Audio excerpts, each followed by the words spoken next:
Revoice Podcast Network. The mic is ours. Welcome back to Bad Attitude, the podcast where we dive into the creative prowess behind local VCU artists.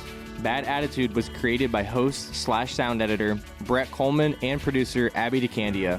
In Season 3, we'll be sitting down with a variety of creatives that we hope to recognize from VCU and dive into the mind of the individual. On this 12th episode of Season 3, we're sitting down with Zach, a graphic design student from VCUarts. Currently a junior, they're also a part of Commonwealth Times with their role as a graphic designer and a studio monitor at Studio 23. From risograph animations, chrome extensions, they explore any medium possible. Well, Zach, go ahead and introduce yourself and what you do. I would call myself a graphic designer. It's kind of like a very loose term. I guess the main ethos of my practice really deals with like experimentation and exploration of different mediums. I recently have been more obsessed with like traditional print and more like analog methods, such as like screen printing and letterpress. I would consider risograph, like you said, my risograph animation, I would consider that a little more analog. But it's really cool because it gets to the point where it kind of like blurs the line between digital and analog. So yeah, like right now in school, like this is like a very pivotal moment to like explore and experiment. Yeah. So I like have been trying to like make use of that. And that's kind of like where I stand at the moment, I'd say. Nice. Yeah, that's really cool. And you talk about switching between different mediums, whether it's analog or digital. Do you think there's like one that you would say you prefer? And I know that's such a hard debate, especially in like the world of design, compared to like, you know, doing something by hand rather than, you know, using a software. But what do you think? What do you think? Well, I definitely prefer very analog mediums, but I am definitely a perfectionist when it comes to creation and what I make. And I think letterpress and screen printing are both very like permeable mediums where you can be as like much of a perfectionist as you want, but also you kind of have to brace the imperfections of it being an analog medium. So like with letterpress, you use like wood or metal type from like, what is it, the early 1900s.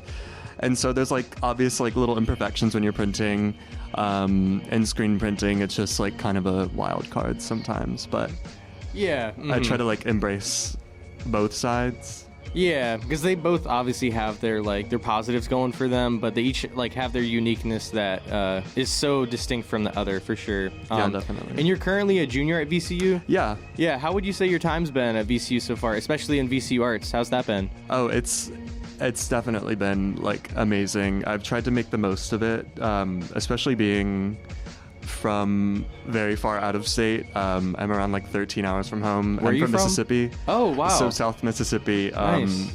Grew up on the coast. And we don't really actually have any sort of like artistic community as like Richmond does. And there's really not one present in the South, at least within like a 2-hour radius of me. Maybe like I could go to New Orleans and be there for the arts, but like design is such like an urban job, I feel, and it's really been like a great privilege to be able to like get all of these unique perspectives here and have all these resources available. And like, I feel like that sort of like merit of why like I came here, so I should just like go ahead and make the most of it. Yeah, exactly.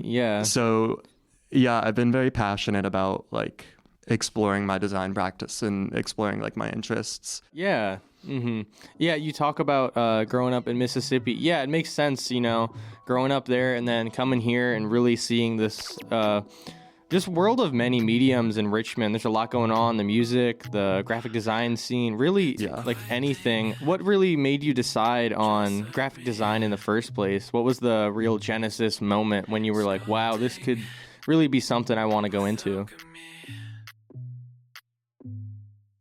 I knew I'd always really been into typography, even though I didn't really like know much. I remember always like doing hand lettering as a kid, or just like drawing out different fonts. It just reminds me of like this one little kid on Reels or like TikTok that can perfectly draw out a font that his dad says. I've seen that. I didn't do it like that. I wasn't that like locked in. Yeah. But I knew I was very much interested in that realm. I feel like graphic design is so like applicable. It's very much a loose term nowadays. It used to be very much production based.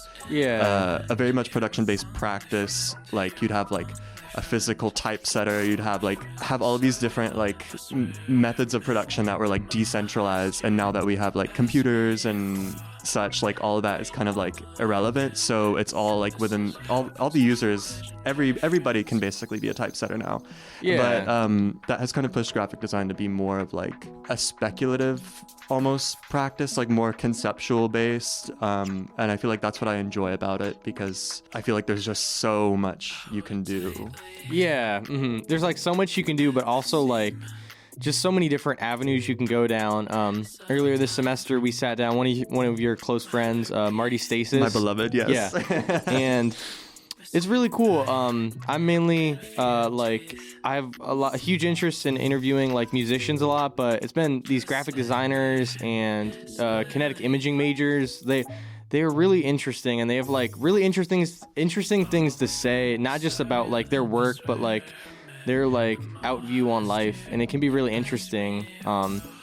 So at the moment, you're in your junior year, you know, kind of like the heavy section of like the schoolwork you're doing. What are you currently working on at the moment? Last fall, I curated and developed exhibition for graphic design with a student, like a fellow student, Jenna Casey. She's a senior. Shout out. We had both worked at the Anderson, which is the on-campus gallery, a very underutilized resource, by the way. Like nobody outside of the School of the Arts like really knows about it, and it's VCU's kind of hidden secret.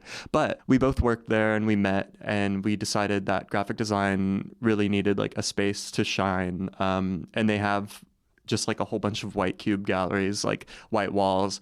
And we really wanted to see graphic design represented in that space. So we created a show, worked on it over the whole summer, created assets, and it happened last fall.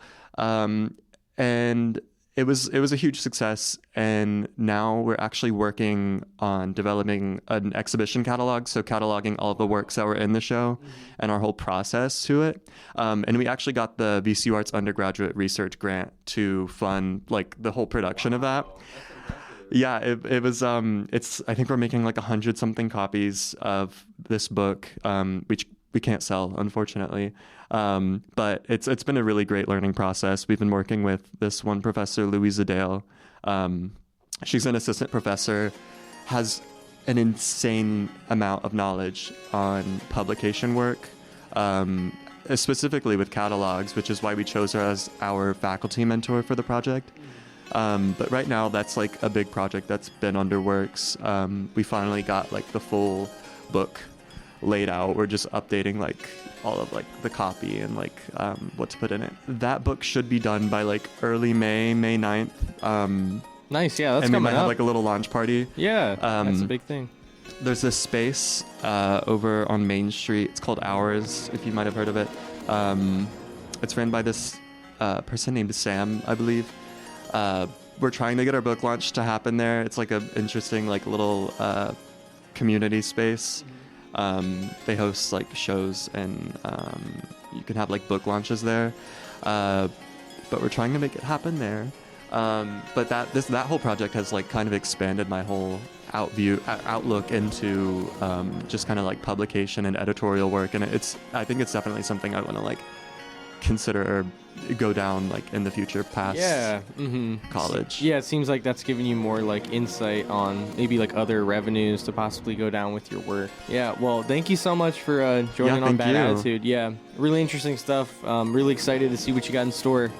Totally. Thank you so much. Bad Attitude was created by host / sound editor Brett Coleman and producer Abby DeCandia. Are you a musician, artist, or creative of some kind? Reach out to us on Instagram at badattitude_revoice to possibly become a guest on the show. We're always looking for more guests. Bad Attitude is exclusively a product of VCU's Revoice Podcast Network, VCU's first student-ran podcast network. While you're at it, go check out a brand new episode of Rate This Plate. Thank you so much for listening to episode 12 of season 3. Thanks so much.